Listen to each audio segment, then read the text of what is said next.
Labai works on a concept called the couple. Basically, it's two levers linked at a single fulcrum, the elbow lock.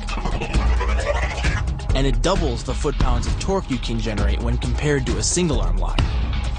There's more than enough force to flip an opponent to the mat or dislocate his elbow. By using the twisting motion of the torso to drive the strike, the business end of the hardwood fighting stick could quickly accelerate to more than 25 miles per hour. On contact with the skull, the energy is enough to cause a depressed fracture. It's the same injury-producing force as being hit in the temple by a hammer. Balayage Pamali relies on something called a flexion moment imparted to the neck to do damage. An average man's neck can withstand about a 140 foot-pound flexion moment. Beyond that, soft tissue and even vertebrae can be crushed. By bringing your weight down fast, this move could easily deliver twice that amount of force. And it wouldn't just end a fight, it could leave your opponent paralyzed or dead. With the elbow locked, the opponent's forearm becomes a lever and his elbow a fulcrum.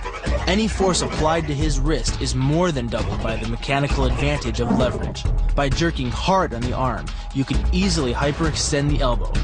The same kind of injury that you'd sustain falling hard onto your outstretched arm. The throw works just like a crowbar, where your leg is the lever and your hip is the fulcrum.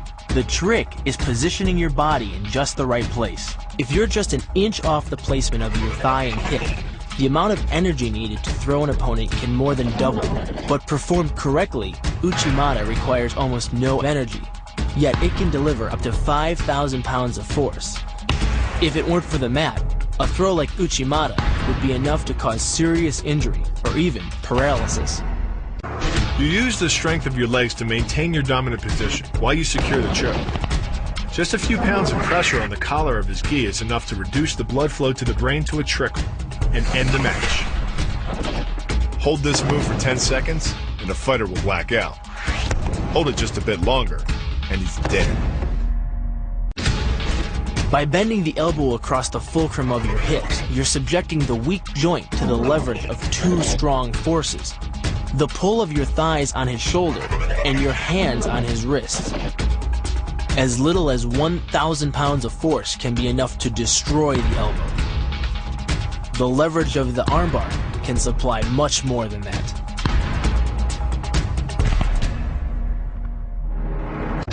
The sacrifice throw is a simple lesson in conservation of energy. The stronger the opponent attacks, the further he gets thrown. It works like a catapult, where your opponent's momentum supplies the counterweight. The faster he's going, the further he's going to fly, and the harder he's going to land. Because you don't have time to cock your arm in a surprise attack, bursting's effectiveness doesn't come from the rotational power of the torso. Instead, it's driven by the legs, which hurl you forward into your opponent. Both the block and the strike land with 300 pounds of force, more than enough to collapse the windpipe or fracture the delicate bones of the face. Doing the 360 defense requires you keep your body in motion at all times, using your arms to defend different angles of attack. The key is keeping your arms at an oblique angle, with your hands open and straight, so that you don't take any blows straight on. Each is deflected down the angle of your forearm, which reduces its impact.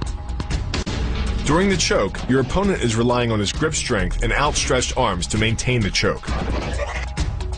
The strength of your back and shoulder muscles is greater than the applied force of your opponent's hold, so it doesn't take much to break his grip. And the closer your hands are to your own neck, the greater the leverage. The disarm is basically a judo wrist lock and uses many of the same principles. By pulling your attacker forward as you turn, he loses his balance, giving you control of his wrist.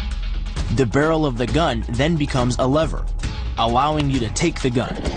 Because you are using the muscles of your torso, which can deliver up to 10 times more force than the muscles of the wrist, the disarm works against an opponent who is much stronger than you.